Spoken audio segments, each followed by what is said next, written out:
Hey y'all, it's Michael, and the next short story collection I'm going to be reading is The Collected Stories of Eudora Welty. Now, for this month, I wanted to tackle like a big, chunky, girthy collection. This is over 600 pages, and it looked like it's going to be a fun time. Now, Welty, I don't know that much about her, but I did see her name pop up in like one of those lists of short story writers you should like read and whatnot.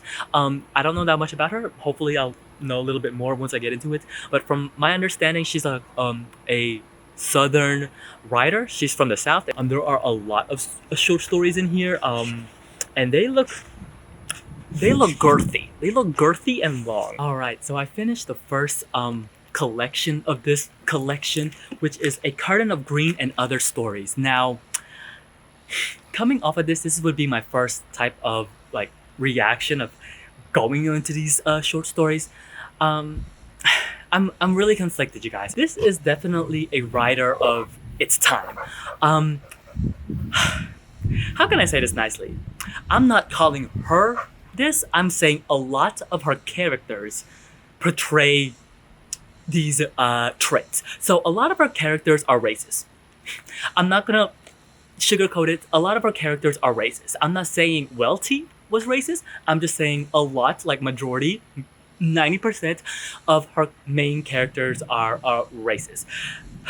And it hurts me to say this because, and you know what, the thing, that's the reason why I'm conflicted about it, is because a lot of these characters, actually a lot of these stories, if these characters weren't racist, as a writer, wow. I am really impressed, and I can see why people would say she is like a fantastic short story writer, because the stru- let me just the structure and the way she writes stories is fantastic. Like, some of these stories are incredible. I'm gonna put this down because this is kind of heavy, but I did take notes, so I'm gonna put this right here. But oh my god, some of these, the structural, it is incredible. The best short story in here is like wow, which is a lot of these stories takes place actually in Mississippi. Just like the way that she describes the South and the way like nature is described, it is done so well. It is so, just like so good. One of these is really good. One is called The Hitchhikers. Oh my gosh, this was really good because it has this like, the way it builds up, there's like underlining murder mystery to it. Oh my gosh, it is really good. And the way that she references a lot of things like in classical literature. There's this one called Kleinthik.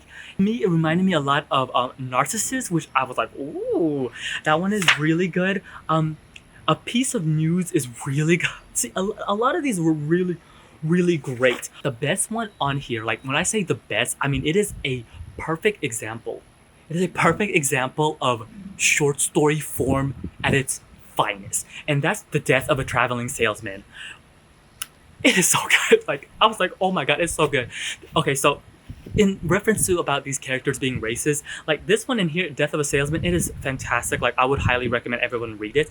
But I knew one of the characters is racist. I mean, he's wearing a Confederate jacket. Like, there's no, that's racist. And don't even try to argue with me on that. That's racist. I live in Georgia. There's a school here. If you drive like from where I am, there's literally a road there where like all the houses have Confederate flags. They're racist. There's another one on here.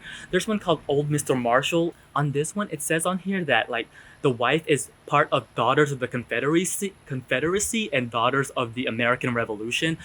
If you know anything about like real history, not revisionist history, but like real history and where the Confederate flag comes from, and then like these people involved with the Daughters of the Confederation, then you would know they are racist. Like, a lot of these characters are racist, and it makes me feel uncomfortable, especially like from this mindset of 2019.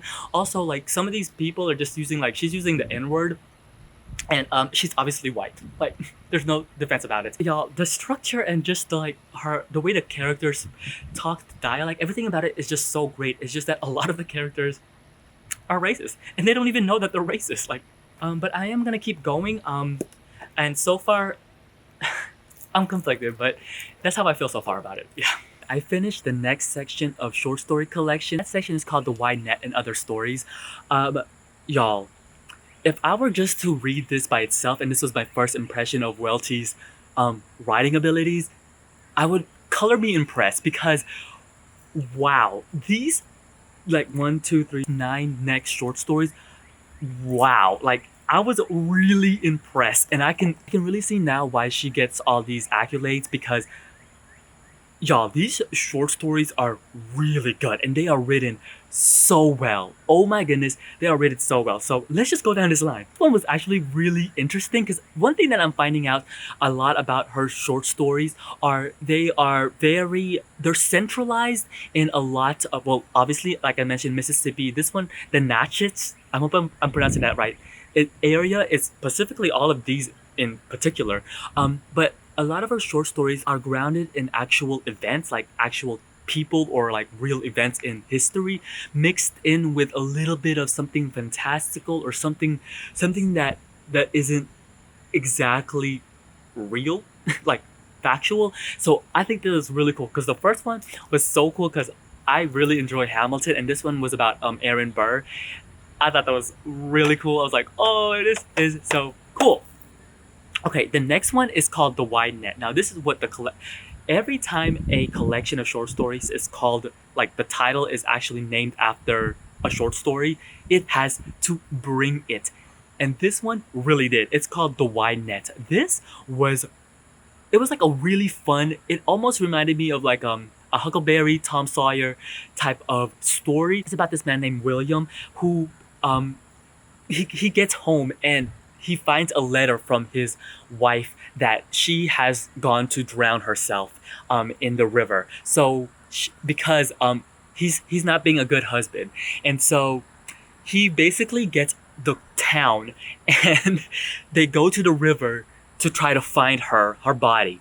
It's not as grim as you would think it is. Like, well, depends on how. This is one of those stories where depends on how you read it, it can really be different. And that's what I'm really enjoying a lot about her short stories in general, is that the the the level and like of how a reader, like it's really up to the reader how they interpret each and every single story, because it can be really really different. Because this story you can view it as like something really dark between this husband and wife, and the things that they have to go through, and how he's really like not the best husband, and this really sad story.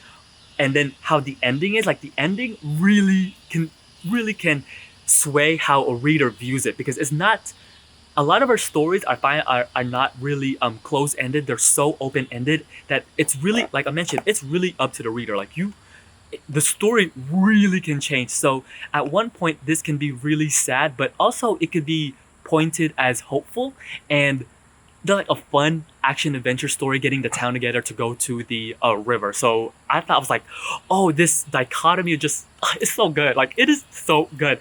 The other one that I really enjoyed is called Asphodel. I hope I'm not pronouncing that right. Because one thing that I'm really finding out is that a lot of her stories, like I mentioned, is really Greek, is really centered in like a lot of references to the antiquities and the classics. Oh, this is so cool because this reminded me a lot of like the muses and like the storytelling of the muses. Oh, it was so cool. It's about these three girls who go to this house, and they tell the story what happens with the character of that house. I thought it was so good. Now, I am not gonna lie. There are some stories in here, especially the last two, the last three actually. It's really like hard because it's not very clear, or it's not obvious on what happens, because like the last story, the last three story, the Purple Hat, Livy, and At the Landing, especially At the Landing, I think there is, well, because see, here's the thing, it's the way that she writes, it could, like I mentioned, it could be taken really differently, because At the Landing, there's this part in here I was like, wait, did she just get raped? Like I really didn't know. And then this, because the way that she phrases certain things, it's really up in the air, because the use of word of rape, or like not consent, like it's these stories are really fascinating in that regard, because they bring conversation. And the especially in this last three, she explores this idea of like toxic masculinity that it's like really mind-boggling. Those last three stories, I was like, whoa, like just the way that she approaches this topic of like this feminine and masculine energy that she's like really bringing to the table. Y'all, it's really good. Even though I'm not positive that's what she's really saying, because like especially like even with the Livy, like Solomon is about this old man Solomon and his wife Livy, who is 16, like she's not of age. It's really bizarre because it's like there's a sense of caring, but at the same time there are phrases in there that I was like, I I'm feeling uncomfortable. Like I'm not sure if this is a positive experience. Me as the reader, I think, like I mentioned, I think each story could be interpreted differently, and her writing, oh, it's so strong. It's really strong in this one. And the good thing is like there's not a lot of racist characters in this one. So yeah, so far I'm really like I'm as a writer, I really could see I'm really seeing it like her writing, the structure of the stories. That's what I think. Like the structure and the way that she writes these phrases, like the way that she writes her phrases, it's good. It is good. Right, so I finished the third part of this short story collection. It's a short story collection within the short story collection. It's called The Golden Apples. Now this one, I didn't know before going into this, because by the time, like the third and the fourth short story within this part, I was like, oh, are these connected? And yes, all of these short stories are connected. So essentially it's one long novel, but it's one of those things where it's short stories that are connected, which can be a long form novel, but they're essentially short stories, that type of situation. So let's go down the list. So the first one is Shower of Gold. Like basically King, who is the husband of Snowdye, runs away. But there's that. The next one is June Recital. Now this is like one of the main short stories, also with the camp one, that basically starts where I'm like, oh, these are starting to connect. June Recital. This I really like because I love music, and I like classical music. It's what I listen to when I read, like at the coffee shop, or like in general. I like to listen to classical music. Yeet. It's like the best. Also like movie soundtracks. I really love those. We follow these characters, and they're gonna come back, which that's when I was like, oh, these are all connected. These short stories take place in this area in Mississippi. I believe it's fictional. I don't think it's a real city, but it's called Morgana. And we follow Locke, who kind of starts it off.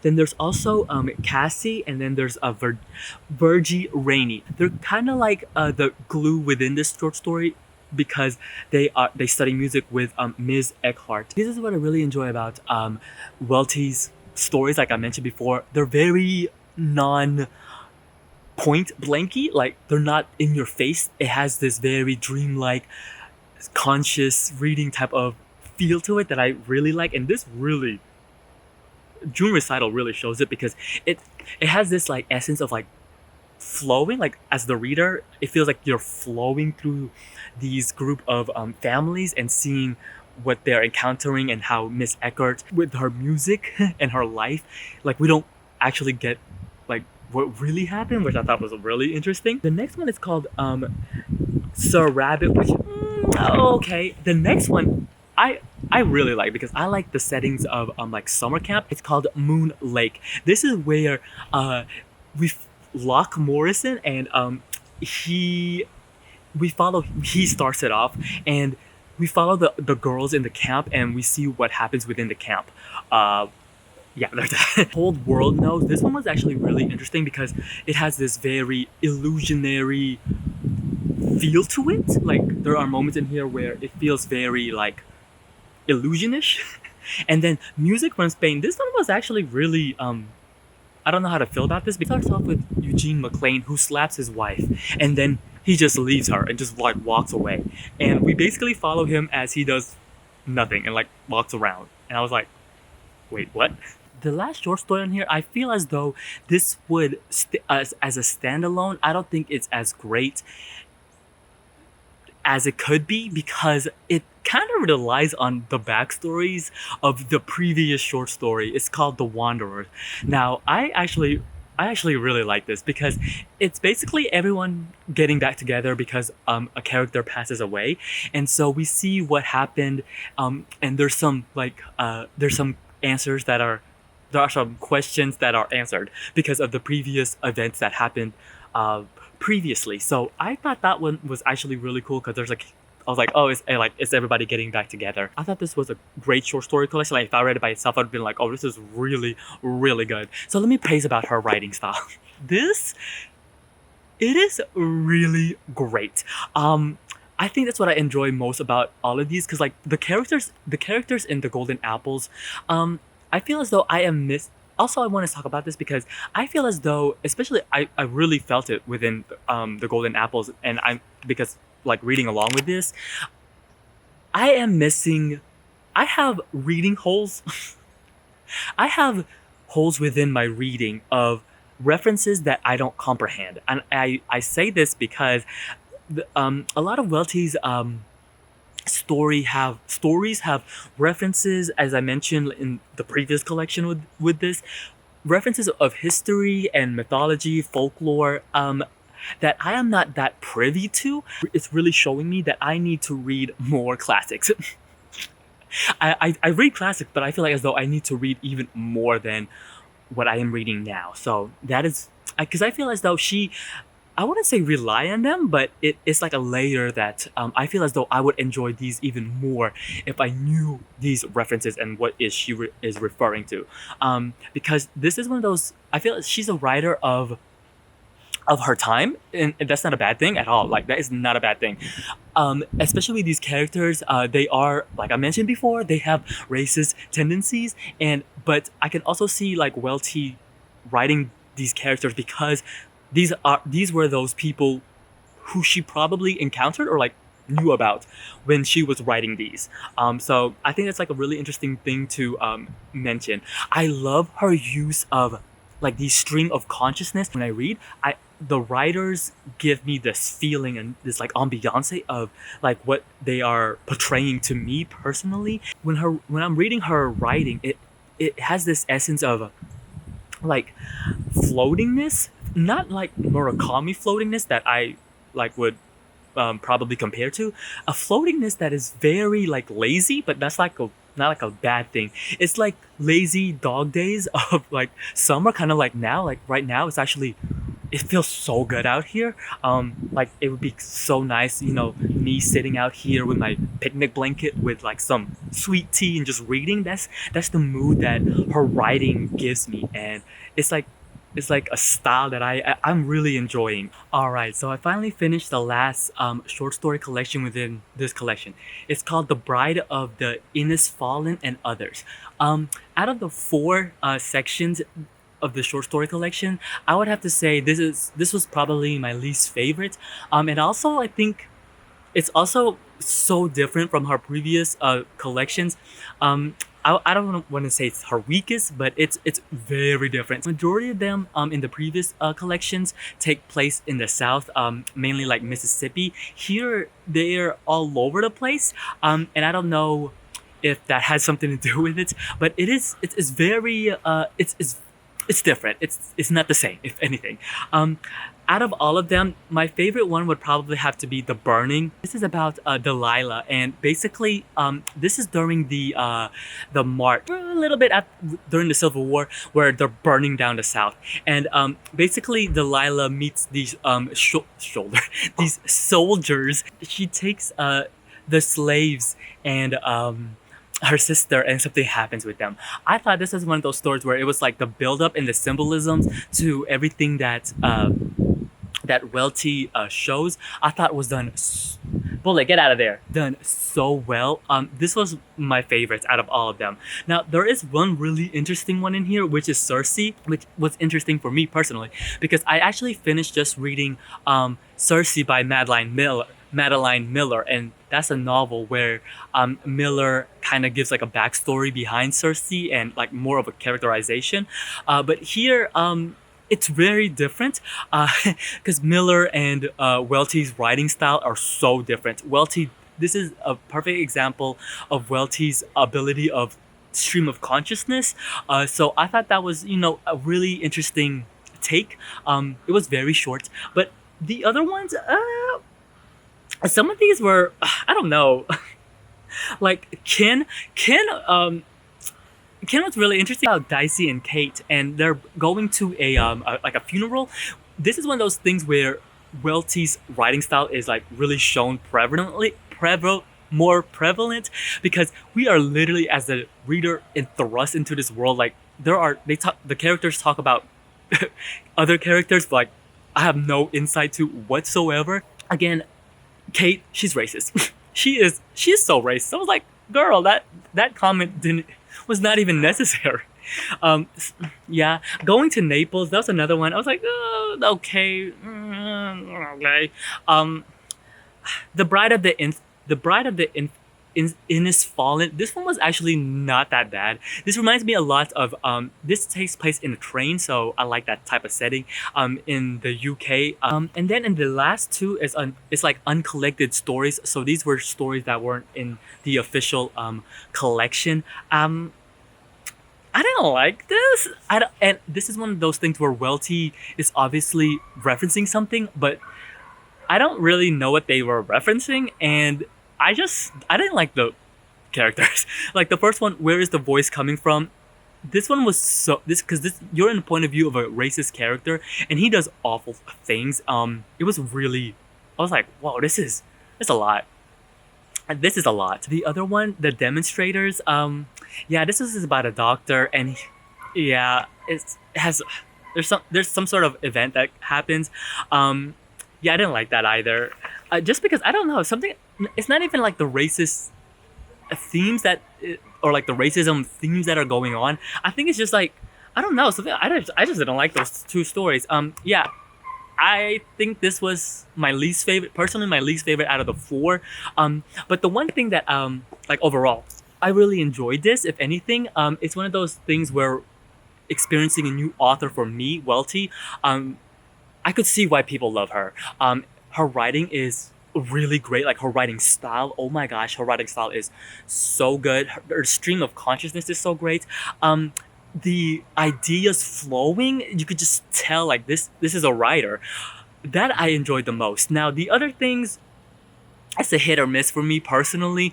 And it's one of those balancing things, because definitely a author that is writing during the time. So obviously all of these characters are obviously racist without them knowing that they're racist. But there are definitely incredible standout stories from this collection alone. Death of a Traveling Salesman, I was like, oh my god, I think that is just like the incredible icing on the cake. And just like even the golden apples, just the connectivity of them is just so great. And I just thought, I was like, there were some memorable stories in here. If you read any of Welty's stories, or any at all, maybe not even published in here, let me know what you thought about it. I would love to hear your thoughts, because this was such an interesting experience reading her stories. But yeah, overall I did enjoy it. So let me know if you read any of her stories. At the end of this, I'll let y'all know the next short story collection that I'm going to be reading, and that's Lot by Brian Washington. Since this was so huge, I wanted to get something small before I tackle another big short story collection. So that was my justification for that.